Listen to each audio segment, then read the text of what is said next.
And welcome everybody to Torah Talks. Here we're returning back to the House of Rabs. Give yourselves a round of applause for coming out tonight to the House of Rabs. I'm your host, Rabbi Rabs, and to my right is my co-host, the one and only, the very holy Levi Ben Abraham, aka Luke Ford. Give him a round of applause, huh? All right. Well, how's it feel to be back in the House of Rabs? Fantastic. All right, very good. And we have big audience tonight. Big shout out. A couple people already in the chat room. Hello, Justin, and hello, Henry. Okay, thanks, guys. Let's get the show started. So, big week this last week. A lot of things happening. Thank you for the check to our young friend D. Medic. Wait till he gets in the room. He's not there. He's watching the video on YouTube. Yeah, the boss takes his time showing up. The boss takes his time, man. He'll show up when, he's paying. When he feels like it. Yeah, and then you'll have to thank him. So a big week, no? A lot of things going on. What happened this last week, lady? Rick Perry announced that he was running for the Republican nomination for president. There's D-Medic, just entered the chat room now, just this minute. You want to thank him? Thanks, D. Medic, for the money. Right. Thank you, D-Medic. See, the boss comes when he wants to. So what happened this last week? We had a straw poll, no? Oh, yeah, and Michelle Bachmann barely won over Ron Paul. Ron Paul. And we're not afraid to say Ron Paul on our network. Our show is not afraid to say Ron Paul. And the reason why I say this, did you see what CNN, did you see this on CNN? Candy Crawley? Oh, I gotta post this on your... So Candy Crawley did a 3-minute segment talking about the results of the straw poll and made no mention of Ron Paul. And she kept saying that, she kept saying that the people who came at the top of the poll were the people that were doing the worst in the polls, the surveys. But that's an absolute fabrication, because Ron Paul was always doing near the top of the polls. And when it comes to people against Obama, direct against Obama, him and Romney are the only ones that are tied with Obama or beating him. Everybody else is losing. But they refuse to admit that. CNN doesn't want to mention that, and they kept saying, "Oh well, Bachmann and Paul can't beat Obama." So they totally lied. What do you think about that? Well, Ron Paul can't win the Republican nomination, so I don't think he has no significance to the Republican nominating process except as a sideshow and as a gadfly and a representative of a certain portion of conservative libertarians. But he only lost by 150 votes yesterday. Right. So how do you answer that? How do you? He has no chance of winning the Republican nomination, therefore he has no significance in the Republican nomination fight. But if he's only losing by 150 votes, how could he have no chance? He has no chance even if he won the straw poll. It's just a form of organized bribery. Okay. Straw poll. This is how I would answer it if the question was thrown to me. He got, whatever it is, 24% of the vote. That means 75% did not want Paul. Because none of those other people of the voters for the other people would ever cross over and vote for him, right?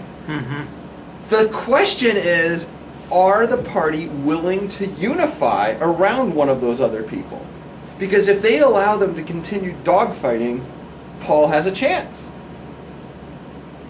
You seriously think that Ron Paul... What are the odds? What odds would you put on Ron Paul winning the Republican nomination? I'm going to tell you from history. In 1996, the Republicans were running midterm against Clinton.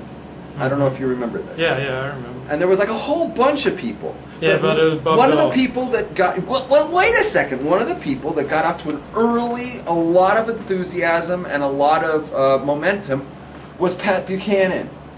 Do you remember that? But he was never going to win. He was never going to win. But what did they... But the reason why he had so much... Because he was interesting. He was interesting, but it's because the people who didn't want Buchanan couldn't solidify themselves for one person.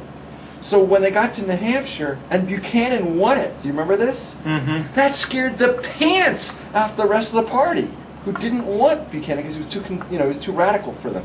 So they just like picked anybody, and they picked Dole, and Dole was a loser, right? They picked the wrong guy. The party may end up having to wait until after Paul wins in New Hampshire before they solidify around one of the other people.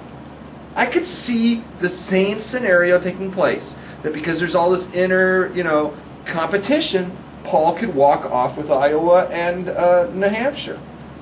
I could easily see that. And then there's going to have to be, like, somebody's going to have to put it down. Somebody has to drop out of, some bigwig in the Republican Party is going to say, people need to drop out of the race right now. That's what's going to happen.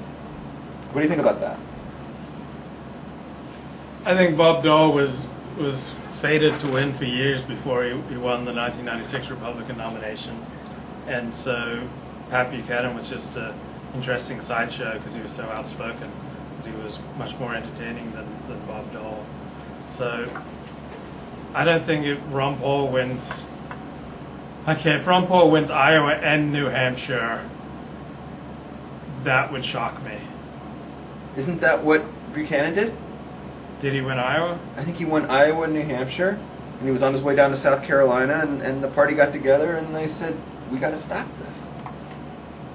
And Bob Dole was almost ready to resign from the race. I didn't think Bob Dole was ready to resign from the race. He said if he finished 4th in New Hampshire, he was done.